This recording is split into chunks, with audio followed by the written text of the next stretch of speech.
In a packed federal courtroom, a woman in a wheelchair sits motionless as the judge stares at her silver star pin with unconcealed contempt. "Remove it," he demands, voice dripping with disdain. The spectators shift uncomfortably as she complies, placing her medal on the stand. The judge smirks, satisfied with her public humiliation. But what happens next will silence every person in that room. No one knew who she really was until that moment. No one expected the document that would end his career in seconds. From which city in the world are you watching this video today? If you enjoy stories of justice served, consider subscribing for more incredible true stories every week. The imposing marble columns of the Norfolk Federal Courthouse loomed over Ryver Kingsley as she navigated her wheelchair up the accessibility ramp. Her movements were efficient, almost military in their precision, remnants of a life few in this building would recognize. The morning air carried a hint of salt from the nearby harbor, a familiar scent that momentarily transported Ryver back to different shores, different missions.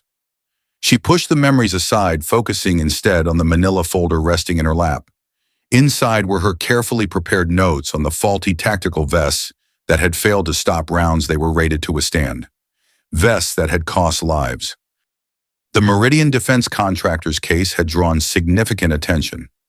As Ryver entered the building, she noted the unusual number of military personnel in the lobby.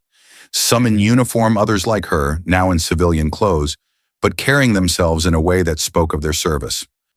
Ms. Kingsley, a young prosecutor, approached, hand extended. "Jackson Whitley, thank you for coming today." Ryver took his hand, noting his firm grip, but inexperienced eyes. Too young to have handled many cases of this magnitude. "Your testimony could make all the difference." Whitley continued, walking beside her toward the elevators. "Meridian has the best defense money can buy, and Judge Blackwood has a reputation for being well-defense-friendly in military contract cases." "I'm familiar with his record," Ryver replied evenly. The elevator doors opened to reveal a crowded hallway outside courtroom 3.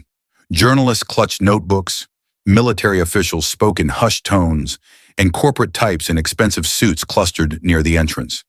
The case against Meridian Defense Contractors had drawn a full gallery. Ryver positioned herself near the prosecution table.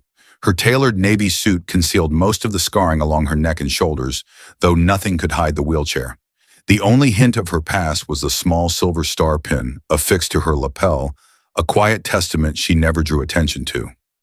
"All rise for the Honorable Judge Ellery Blackwood," the bailiff announced.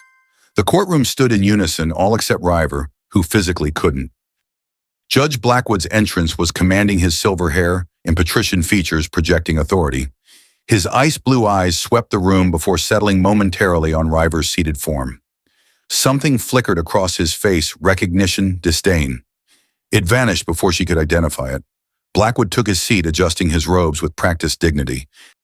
"Be seated." The preliminary proceedings moved quickly. Charges read, opening statements delivered. Meridian's lead counsel, Thaddeus Merrick, cut an imposing figure, tall with a shock of white hair and the confident demeanor of a man accustomed to winning. His opening statement characterized the case as a witch hunt against an American company that has proudly served our military for decades. When Prosecutor Whitley called Ryver to the stand, she felt the courtroom's attention shift. The bailiff approached to assist, but she waved him off politely, navigating her chair to the witness stand with practiced ease. "State your name and occupation for the record," the court clerk instructed. "Ryver Kingsley, security consultant specializing in military equipment assessment." Merrick stood immediately. "Your Honor, we'd like to challenge the witness's qualifications." Judge Blackwood nodded. "Proceed." What followed was a methodical dismantling of her credibility. Every time the prosecution attempted to establish Ryver's expertise, Merrick objected and Blackwood sustained. "Ms. Kingsley," Merrick continued, his voice dripping with condescension, "exactly what makes you qualified to evaluate equipment used by our elite Special Forces operators?" "I have first-hand experience with the equipment in question," Ryver answered evenly. First-hand, as what a factory inspector chuckles rippled through the defense table. Ryver remained composed. "In operational environments." Judge Blackwood interrupted, leaning forward. "Ms. Kingsley, you speak as though you have military authority, yet you appear before my court as a civilian consultant." The prosecutor objected to the characterization, but Blackwood waved him down with an irritated flick of his wrist. Your Honor, Whitley attempted Ms. Kingsley's full credentials are limited by classification. Ryver interjected smoothly. I'm authorized to discuss the equipment performance, not my full background. Blackwood's eyes narrowed. This court doesn't operate on secrecy, Ms. Kingsley. The defense has the right to question your expertise if you're presenting yourself as an authority. Merrick seized the opening. Indeed, Your Honor, if the witness cannot verify her qualifications, her opinions on military equipment are merely speculative. As the questioning continued, Ryver noticed a distinguished older man entering the gallery. Admiral Wesley Hargrove, Naval Special Warfare Command. Their eyes met briefly. He gave an almost imperceptible nod. His presence wasn't coincidental, but Ryver maintained her focus on the increasingly hostile cross-examination. Let's be specific, Ms. Kingsley, Merrick pressed. Have you ever personally used the 157 tactical vest in combat conditions? Yes. And you claim it failed to meet specifications. It wasn't rated to stop armor-piercing rounds, but it should have stopped the standard ammunition that killed 3 service members in the incident I'm referring to. And which incident is that? Ryver hesitated, glancing at Whitley, who looked equally uncertain about classification boundaries. Blackwood's attention suddenly fixed on Ryver's lapel. Counsel approach. The attorneys moved to the bench for a sidebar. Though they spoke in hushed tones, Ryver could read Blackwood's body language, rigid, disapproving. After a brief exchange, they returned to their positions, and Blackwood addressed Ryver directly, his voice carrying through the now hushed courtroom. Ms. Kingsley, are you aware that impersonating a decorated veteran is a federal offense? The courtroom fell silent. Every eye turned to Ryver, whose expression remained impassive despite the public accusation. I am not impersonating anyone, Your Honor, she replied evenly. Then explain the medal you're wearing. Blackwood's tone carried unmistakable skepticism. It was awarded to me, sir. Laughter erupted from the defense table. Even Blackwood's mouth curled into a smirk. I've presided over cases involving Navy SEALs, Ms. Kingsley, he said, emphasizing her name with thinly veiled mockery. I know their caliber. I know what it takes to earn a Silver Star. I suggest you remove that pin before I hold you in contempt. The prosecutor rose quickly. Your Honor, this is inappropriate. Sit down, counselor. Blackwood's voice cut like steel. This court will not be a stage for stolen valor. The whispers around the courtroom grew louder. Some spectators looked away uncomfortably while others openly stared at the spectacle unfolding. With deliberate calmness that belied the humiliation, Ryver unpinned the Silver Star and placed it on the witness stand. The small clink of metal against wood seemed to echo in the tense silence. Blackwood nodded with smug satisfaction. Now, given your obvious limitations, let's discuss your actual qualifications. The questioning deteriorated further, with Merrick now emboldened to openly question how someone in her condition could possibly evaluate equipment meant for our nation's finest warriors. Each time Ryver attempted to answer, Blackwood would find reason to curtail her response. In the gallery, Admiral Hargrove's expression darkened with each passing minute. He made a discreet phone call, speaking in hushed tones, before retrieving a sealed folder from his briefcase. Ms. Kingsley, Merrick continued. Isn't it true that your consulting firm was paid substantial fees by competitors of Meridian Defense? No, that's not accurate, Ryver replied. Then how do you explain? Your Honor, a commanding voice interrupted from the gallery. Admiral Hargrove stood approaching the center aisle. Permission to approach as an officer of the United States Navy. Blackwood, startled by the interruption, hesitated before nodding curtly. Approach. Admiral Hargrove walked forward, his decorated uniform drawing every eye in the courtroom. He presented his credentials to the bailiff, who handed them to Blackwood, along with the sealed folder. This witness has been appearing under a limited disclosure agreement, Hargrove stated firmly. I'm authorized to release her full service record due to this unusual line of questioning. Blackwood's face registered surprise, then something close to apprehension. He accepted the folder with visible reluctance, breaking the classified seal with fingers that seemed less steady than before. As the judge began to read, Ryver noticed a subtle shift in his complexion, from confident pink to an ashen gray. His eyes moved rapidly over the document, widening slightly with each page he turned. Hargrove stood at parade rest, waiting. The courtroom remained absolutely still, collective breath held as they watched Judge Blackwood's transformation from imperious to increasingly disturbed. "Your Honor," Whitley ventured after several long moments. "May we know the contents of that document?" Blackwood looked up, meeting Ryver's gaze for the first time with something entirely new in his eyes. Not contempt now, but the dawning horror of recognition. Admiral Hargrove cleared his throat. "With your permission, Judge, I'll summarize for the court." Blackwood didn't respond, seemingly unable to find his voice. Hargrove took the silence as assent. Lieutenant Commander Ryver Kingsley served with Naval Special Warfare Development Group for 11 years.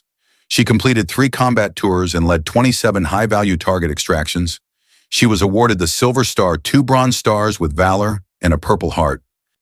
A murmur rippled through the courtroom. Commander Kingsley was gravely wounded during Operation Kingfisher 3 years ago. While extracting 16 hostages under heavy fire, she sustained spinal injuries that left her paralyzed from the waist down. Hargrove paused, turning to face Blackwood directly. One of those 16 hostages was Second Lieutenant Marcus Blackwood. "Your nephew, Judge." Gasps echoed through the courtroom. Judge Blackwood's face had gone from ashen to nearly white, his hands visibly trembling as they clutched the folder. Twice he tried to speak, but no words emerged. Admiral Hargrove continued, his voice carrying the weight of decades of command. "Lieutenant Commander Kingsley led the extraction team that rescued your nephew and 15 others from an insurgent stronghold after their unit was ambushed. She personally covered their retreat despite sustaining multiple gunshot wounds." The courtroom had transformed. Where moments before there had been mockery and skepticism, now there was stunned silence. Ryver remained composed, her face betraying no emotion, though her eyes never left Blackwood's.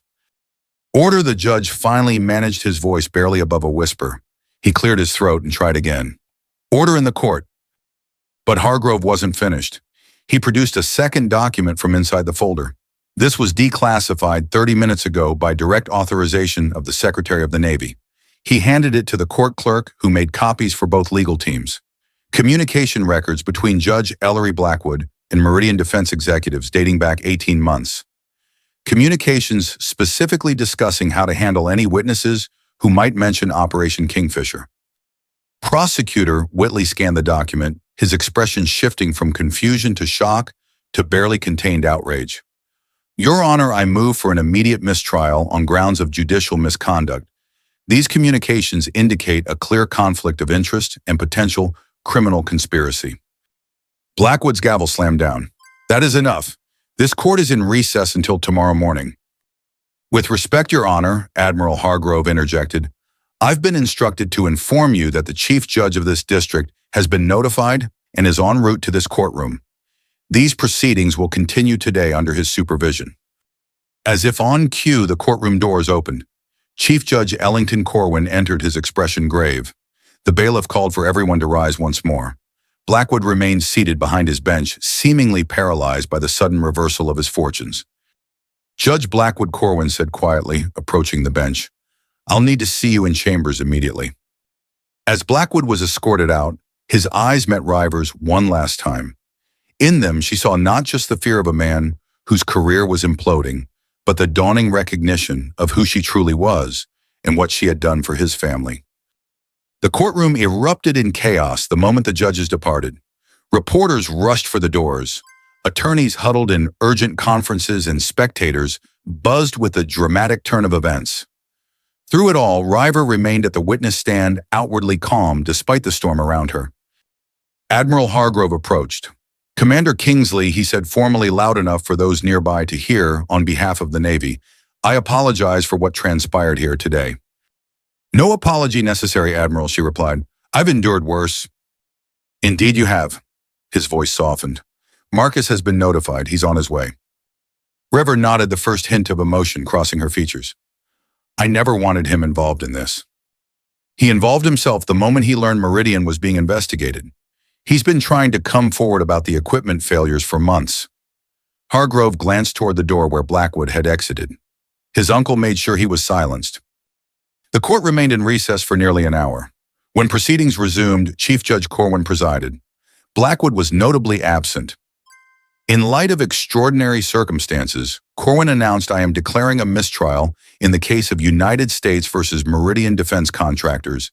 A new trial will be scheduled with a different presiding judge. Additionally, a judicial conduct investigation has been opened regarding Judge Blackwood's actions. He turned to Ryver, his expression solemn. Commander Kingsley, the court thanks you for your service both today and to our nation. You are excused from further testimony at this time, though you will be recalled for the new trial. Ryver retrieved her silver star from where it still lay on the witness stand, pinning it back to her lapel with steady hands. As she wheeled toward the exit, a remarkable thing happened.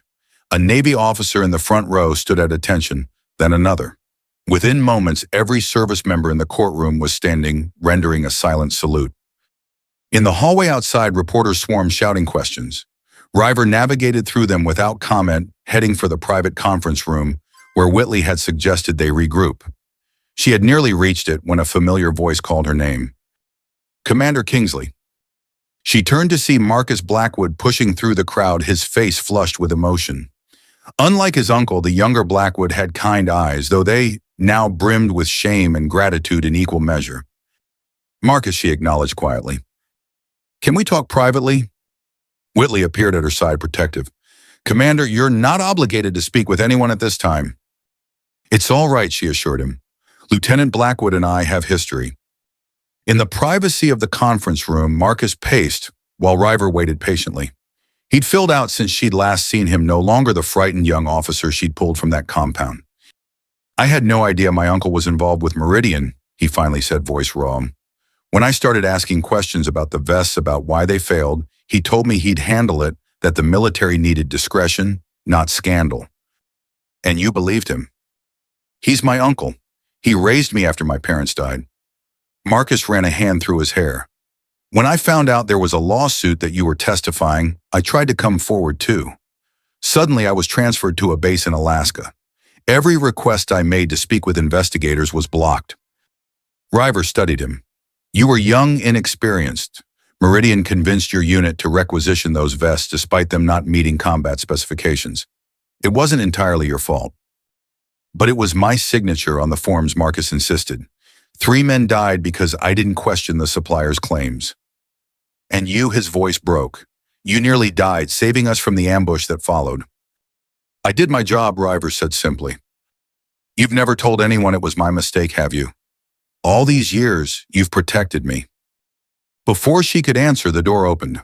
Admiral Hargrove entered with a man in a dark suit who introduced himself as Special Agent Donovan from the Department of Justice. Commander Kingsley, Lieutenant Blackwood Donovan said, we'd like to ask you both some questions about Judge Blackwood's communications with Meridian. It appears this goes beyond judicial misconduct. We're looking at potential obstruction of justice, witness tampering, and possibly bribery. The next several hours were consumed by detailed interviews. Ryver recounted everything she knew about the faulty equipment, the ambush that had resulted, and her interactions with Judge Blackwood in court. Marcus, visibly shaken but resolute, detailed his uncle's efforts to prevent him from coming forward. By evening, the courthouse had largely emptied, though a few persistent reporters remained in the lobby. Ryver declined Whitley's offer of a ride, preferring to make her own way home. As she exited the building, she found Marcus waiting by the accessibility ramp. I'm testifying at the new trial, he said without preamble. Full disclosure about the requisition process, the pressure from Meridian, all of it. That could impact your career. I don't care, it's the right thing to do. He hesitated. After what you sacrificed, it's the least I can do. Ryver studied him, seeing not the mistake he'd made, but the man he'd become because of it. Sometimes our worst decisions lead to our best growth, she said finally. Don't waste the opportunity. As Marcus walked away, Admiral Hargrove approached carrying a small box. Commander, a moment. He fell into step beside her wheelchair as she moved toward the parking area. The secretary wanted you to have this, he said, opening the box to reveal a Navy and Marine Corps medal. It should have been awarded years ago, but certain influences prevented it. Blackwood, Ryver surmised, among others. Meridian has powerful friends. Hargrove's expression hardened. Had powerful friends? Things are changing rapidly since this morning. Ryver accepted the medal with a nod of thanks. What happens to Blackwood now? He's already submitted his resignation. The criminal investigation will continue, but regardless of the outcome, his judicial career is over. Hargrove looked at her thoughtfully. You could have exposed him at any time over the past 3 years. Why didn't you? It wasn't about him, Ryver replied. It was about making sure those vests never failed another operator. That was always the mission. Hargrove nodded, understanding. The mission continues then. The new trial is scheduled for next month. Think you're up for another round? Always, Admiral. For the first time that day, Ryver smiled. I still have work to do. Later that night, alone in her apartment overlooking the Chesapeake Bay, Ryver placed the newly awarded medal beside her silver star on the small memorial shelf she maintained. Among the medals and photographs was a folded flag and the service portrait of Commander Ashton Kavanaugh, her team leader who had died covering their evacuation in that compound, ensuring that she and the hostages made it out alive. Progress today, Ash, she whispered to the photograph, slow but forward. Her phone rang, Whitley calling with updates. The prosecutor informed her that following Judge Blackwood's resignation, 3 more Meridian executives had been indicted. The evidence trail was expanding rapidly, revealing a pattern of cutting corners on military equipment that spanned nearly a decade. Your testimony broke it open, Whitley said. We've had whistleblowers coming forward all day, people who were afraid to speak before. Good, Ryver replied. Keep me updated. After ending the call, she wheeled to the window looking out at the darkening water. The naval base lights glimmered in the distance. A world she had once belonged to completely, and in many ways still did. Her body had changed, but her mission remained the same, to protect those who served. Tomorrow would bring more statements, more investigations, more battles in conference rooms instead of combat zones. But tonight, for the first time in 3 years, she felt the weight of unfinished business beginning to lift. Justice, like healing, came in its own time. The judge who had tried to strip her honor was facing his own reckoning, and the truth about Meridian's failures would finally come to light. It wasn't victory, not yet, but it was a beachhead secured, and Ryver Kingsley knew how to advance from there. 1 month later, Ryver Kingsley found herself navigating the marble halls of the Capitol building, her wheelchair moving smoothly across the polished floors. The congressional hearing on military procurement oversight had drawn significant media attention, particularly after the very public implosion of Judge Blackwood's career and the subsequent revelations about Meridian defense contractors. The cavernous hearing room was already filled when she arrived. Representatives from each military branch sat at long tables alongside procurement officials and defense industry executives. Notably absent were any representatives from Meridian, whose leadership was now facing multiple federal indictments. Commander Kingsley, Congresswoman Valeria Ortiz, greeted her, extending a hand. As chair of the Oversight Committee, Ortiz had been instrumental in expanding the investigation beyond Meridian to examine the entire military procurement process. Thank you for agreeing to testify today. I appreciate the opportunity, Congresswoman Ryver replied, taking the offered hand. Your experience provides a unique perspective, both as special operations personnel who relied on this equipment and as someone who has seen firsthand the consequences of its failure. Ortiz lowered her voice. Not everyone is happy you're here. The defense industry has powerful lobbies. I'm used to resistance, Ryver said with a slight smile. When the hearing commenced, Ryver found herself the center of attention once more, though under vastly different circumstances than in Blackwood's courtroom. Here her full service record was acknowledged, her expertise unquestioned. She presented detailed testimony on the equipment failures that had endangered missions and cost lives. The issue goes beyond Meridian, she explained to the committee. The current procurement system prioritizes cost-cutting over performance. Contracts are awarded to the lowest bidder with insufficient field testing before equipment reaches operators. What would you recommend, Commander? Congressman Reeves asked. Mandatory extended field testing by actual combat units before full deployment. Simplified reporting systems for equipment failures that don't get buried in bureaucracy. And most importantly, criminal liability for executives who knowingly provide substandard equipment to service members.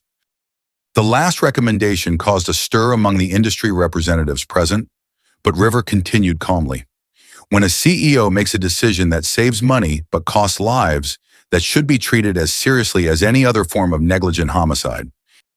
During a brief recess, Ryver found herself approached by Marcus Blackwood, now in his service uniform with captain's bars. A recent promotion following his own testimony against Meridian. "Commander," he greeted her formally, aware of the eyes watching them.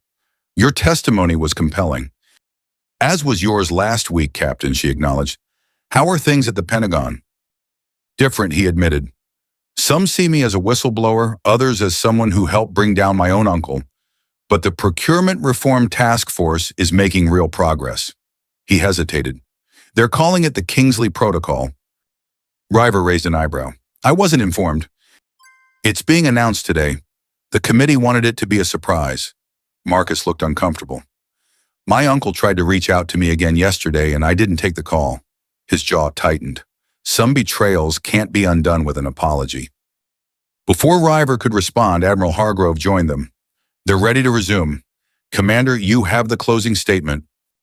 When the hearing reconvened, Congresswoman Ortiz addressed the room. "Before our final testimony, I want to announce that this committee has unanimously approved the initial framework for what we're calling the Kingsley Protocol, a comprehensive overhaul of military equipment, procurement procedures designed to prioritize service member safety and equipment reliability." Applause broke out, catching Ryver by surprise. She had never sought recognition, only accountability. Commander Kingsley Ortiz continued, "You have the floor for your closing statement." Ryver moved her wheelchair to the center position and adjusted the microphone. "Thank you, Congresswoman. I'm honored by the committee's decision, though I must emphasize that this protocol represents the collective effort of many individuals who have worked tirelessly to expose procurement failures." She paused, gathering her thoughts.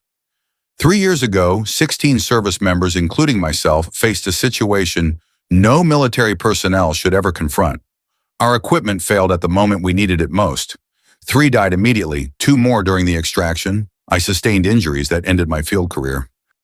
The room was utterly silent. "I'm not here seeking sympathy or recognition. I'm here because those who died deserve accountability, and those who serve today deserve better protection. The Kingsley Protocol isn't about me. It's about ensuring that when we send our people into harm's way, we've done everything possible to bring them home safely." When she finished speaking, the committee members rose in a standing ovation that spread throughout the room. Even industry representatives who had seemed hostile earlier joined reluctantly. Outside the Capitol, reporters waited with cameras and microphones.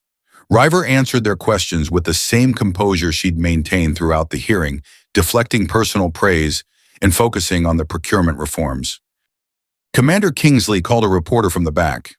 "Is it true that Judge Blackwood has been indicted on federal corruption charges?" "I have no information beyond what's been publicly reported," she replied evenly. "Do you feel vindicated after how he treated you in court?" Ryver paused. This was never about personal vindication. It was about correcting a system that was failing our service members. "I hope today's hearing marks a significant step toward that goal." As the press conference concluded, Ryver noticed a woman standing apart from the reporters, watching intently. She recognized Elaine Blackwood, the judge's wife, though they'd never formally met. The woman approached as the crowd dispersed. "Commander Kingsley," she said quietly, "I wanted to thank you." Ryver's surprise must have shown on her face. "Not for what happened to my husband," Mrs. Blackwood clarified. "That was his own doing, but for saving Marcus. We never knew the full story of what happened that day. Ellery kept so much from me." "Your nephew is a good man," Ryver said. "He made a mistake, but he's working to make it right." Unlike his uncle, Mrs. Blackwood's expression hardened. Ellery was always more concerned with appearances than truth. Even now he refuses to accept responsibility. She straightened her shoulders. "I filed for divorce yesterday. I thought you should know." Ryver wasn't sure how to respond to this unexpected confidence. "I'm sorry for what your family's going through," she finally said. "Don't be. Sometimes structures need to collapse before they can be rebuilt properly." Mrs. Blackwood offered a sad smile. "Perhaps that's true of procurement systems and families alike." After the woman departed, Admiral Hargrove approached. "Ready to go. There's a reception at the Pentagon." "One stop first, if you don't mind," Ryver replied. 20 minutes later, their car pulled up to Arlington National Cemetery. Hargrove waited respectfully as Ryver navigated her wheelchair along the pathways to Section 60, where many of the fallen from recent conflicts were laid to rest. She stopped before a white marble headstone that read, Commander Ashton Kavanaugh, United States Navy. Silver Star, Purple Heart Operation Kingfisher. Hello, Ash, she said softly. We made some progress today. She placed a small replica of her silver star against the headstone. This belongs to you as much as me. You made sure we got out that day. I made sure they fixed the problem. The spring breeze rustled through the cherry trees, their blossoms drifting across the immaculate grounds. Ryver sat in silence for several minutes, remembering her mentor and friend. The Kingsley Protocol, she said finally. Can you believe that you'd probably find it hilarious? You always said I was too stubborn to let anything go. She smiled at the memory. You were right. As the sun began to set, casting long shadows across the cemetery, River made her way back to where Hargrove waited. Thank you, Admiral. I'm ready for that reception now. The Pentagon was illuminated against the darkening sky as they approached. Inside, the reception was already underway, attended by military officials, legislators, and defense industry representatives who had supported the reforms. Ryver entered to spontaneous applause, which she acknowledged with a nod, before moving through the crowd to speak with key supporters. Near the end of the evening, Secretary of Defense Caldwell called for attention. Today marks a significant shift in how our military approaches equipment procurement. The Kingsley Protocol will save lives and improve operational effectiveness. He raised his glass. To Commander Kingsley, whose persistence made this possible, and to those whose sacrifices demanded these changes. Later, as the reception wound down, Marcus approached Ryver one last time. I've been assigned to the implementation team for the protocol, he said. We'll be working with each branch to establish the new testing procedures. Good Ryver nodded. Keep it rigorous. Lives depend on it. I know. His expression grew serious. I wanted you to hear this from me first. I've submitted a formal statement to the prosecutors handling my uncle's case. Everything I know about his arrangement with Meridian, the pressure he put on me to stay quiet, all of it. That couldn't have been easy, Ryver observed. Easier than living with more silence. Marcus straightened. You taught me that accountability isn't just about accepting blame. It's about creating change so the same mistakes don't happen again. You're learning, she acknowledged with a small smile. As Ryver left the Pentagon that night, she felt a sense of completion that had eluded her since the day of the ambush. The system that had failed her team was being reformed. Those responsible were facing consequences. And perhaps most importantly, those still serving would be better protected. Her phone chimed with a message from Whitley, the prosecutor. Blackwood plea deal rejected. Trial proceeds next month. Will you testify? Without hesitation, she typed back, of course. The battle wasn't over. Perhaps it never would be entirely, but significant ground had been gained. Territory secured. As she looked up at the stars emerging in the night sky, Ryver thought of Ashton and the others who hadn't made it home. Mission progressing, she whispered. We're not done yet. The next morning, Ryver woke to news headlines announcing the formal adoption of the Kingsley Protocol and expanded investigations into 3 more defense contractors. What had begun as one woman's testimony against a corrupt judge and a negligent company had grown into a movement for accountability throughout the military procurement system. As she prepared for another day of interviews and planning meetings, Ryver glanced at the shadow box on her wall containing her silver star and the newly awarded Navy and Marine Corps medal. Beside them hung a photograph of her team before the fateful mission, all of them standing whole, unaware of what lay ahead. She touched the image of Ashton Kavanaugh, her mentor, who had given his life covering their retreat. We did it, Ash, she said quietly. We made it count. Outside her window, an American flag snapped in the morning breeze. From wounded warrior to systems reformer, Ryver Kingsley had found a new way to serve. The battlefield had changed, but the mission remained the same: protect those who answer the call to defend their country by any means necessary, and ensure that those in power who failed them were held to account, no matter how high their position or how untouchable they believed themselves to be. Ryver Kingsley's journey in the story reveals a profound lesson about resilience and the pursuit of justice despite personal cost. A disabled Navy SEAL Ryver faces humiliation in a courtroom where her valor is questioned, yet she remains steadfast, driven by a mission to protect future service members from faulty equipment. Her experience teaches that true strength lies not in physical ability, but in unwavering commitment to truth and accountability. Despite her sacrifices, paralysis from combat injuries and public shaming, she prioritizes systemic change over personal vindication, exposing corruption, and sparking the Kingsley Protocol to reform military procurement. Ryver learns that past trauma and adversity can fuel transformative growth, turning personal pain into collective progress. Her refusal to expose Judge Blackwood earlier, focusing instead on fixing the system, underscores her belief that justice is about preventing future failures, not settling scores. This lesson resonates as she honors her fallen comrades, particularly Ashton Kavanaugh, by ensuring their sacrifices drive meaningful change. Ryver's story illustrates that courage and purpose can redefine one's legacy, proving that even in the face of betrayal and loss, steadfast dedication to a higher cause can secure lasting impact.